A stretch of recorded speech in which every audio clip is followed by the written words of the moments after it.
خلک وایي ملا څوک دی؟ خلک وایي ملا څوک دی؟ راشه نن یې پیژندنه سره وکړو.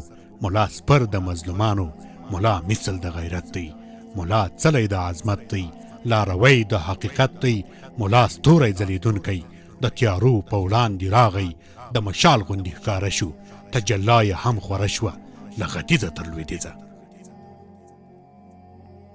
خلک وایي ملا څوک دی؟ ملا هغه ذهین شخص دی، ملا هغه نر سړی دی چې د وخت یاغي طوفان یې د خپل ژوند په بیه تم کړ او کېږدۍ د ازادۍ یې تر ساحله راستنه کړه. دا یې نښه د پیژنده، ایماني توره یې لاس کې او ښه کلک په خپل دریځ دی. له دنیا نه ویره نه کړي، له هیڅ چا نه ویره نه کړي، د اسلام په دین مین دی، خپل اولس ته مدام ژمن دی. خلک وایي ملا څوک دی؟ ملا توره، ملا ډال دی، ملا څرک د اعتدال دی، ملا حسن دی، جمال دی، ملا ډک له ستر کمال دی، رهنما د انقلاب دی، 20 کلنه حماسه وه، ملا هلته هم واکمن و، ملا دلته هم واکمن دی، تر قیامته به واکمن وي. خلک وایي ملا څوک دی؟ ورته وایه ملا لمر دی چې په لاس کې د ډیوه وي او مزل وي په تیارو کې، خپل هدف ته به رسیږي.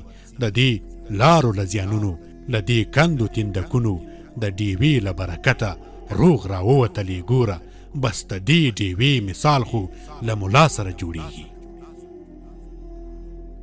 خلک وایي ملا څوک دی؟ ورته وایه اقتدار دی، ورته وایه چې سالار دی، د زرګونو شاه زلمیو اخیستونکی د حساب دی، د ژړا او د سلګیو ملا پیر د زمانې دی، سپین مسیر د زمانې دی، ستر تعبیر د زمانې دی، لوی تفسیر د زمانې دی. خلک وایي ملا څوک دی؟ ملا هغه انګازه ده، ملا داسې فلسفه ده چې تکبیر تکبیر نارویه را ژوندي کړل زموږ زړونه، ځپل شوي ضمیرونه. ملا نوم د اتحاد دی، سربرا د استشهاد دی، جوړونکی د هیواد دی، ختمونکی د فساد دی. ملا هغه یو قدم دی چې روان وي مخ په وړاندې، ورپسې ټول اولسونه د معلوم هدف په لوري. خلک وایي ملا څوک دی؟